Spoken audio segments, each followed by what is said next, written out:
साल 1947 में जब देश को आजादी मिली तो पेट्रोल, चीनी और दूध की कीमत कितनी थी? आज पेट्रोल की कीमत 100 रुपए प्रति लीटर पहुंच चुकी है। 1 लीटर दूध के लिए 60 रुपए से अधिक चुकाने पड़ते हैं। लेकिन क्या आपको पता है, जब देश आजाद हुआ तो उस वक्त इन रोजमर्रा की जरूरतों वाली चीजों के दाम क्या था? चलिए जानते हैं। देश की आजादी के वक्त पेट्रोल की कीमत 25 पैसे प्रति लीटर हुआ करती थी, जबकि 1 किलो चीनी के लिए 40 पैसे चुकाने पड़ते।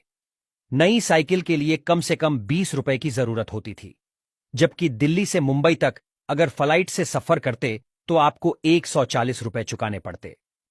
उस दौर की कीमतें कुछ इस प्रकार हैं। चावल 12 पैसे प्रति किलो, चीनी 40 पैसे प्रति किलो, आलू 25 पैसे प्रति किलो, दूध 12 पैसे प्रति लीटर, पेट्रोल 24 पैसे प्रति लीटर, साइकिल 20 रुपए, सोना 10 ग्राम 88 रुपए 62 पैसे। दिल्ली से मुंबई ट्रेन फर्स्ट क्लास किराया 123 रुपए था।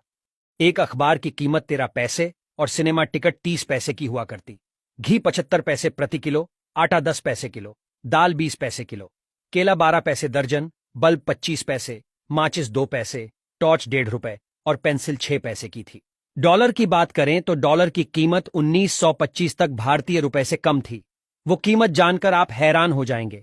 1 डॉलर हमारे 10 पैसे के बराबर था। 1947 में 1 डॉलर 4 रुपए 16 पैसे के बराबर हो गया। 1965 तक 1 डॉलर 4 रुपए 75 पैसे के बराबर रहा, फिर बढ़कर 6 रुपए 36 पैसे हो गया। उसके बाद ये बढ़ने लगा।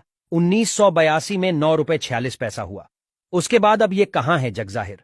लगातार डॉलर के मुकाबले रुपए की कीमत कम होती जा रही है।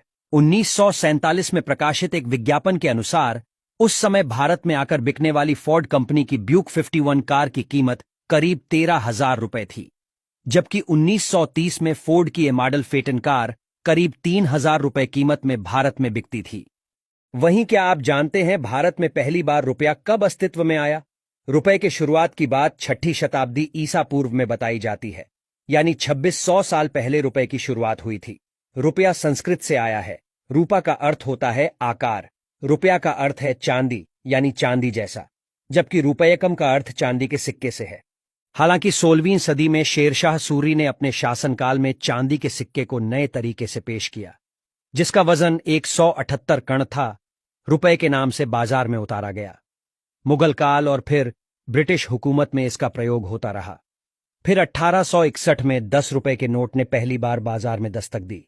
1864 में 20 रुपए का नोट आ गया। 1872 में 5 रुपए का नोट जारी किया गया। इसके बाद साल 1900 में 100 रुपए का और 1905 में 50 रुपए का नोट बाजार में जारी किया गया। इसके बाद अगले 5 साल में 500 और 1000 रुपए का नोट भी बाजार में आ गया था।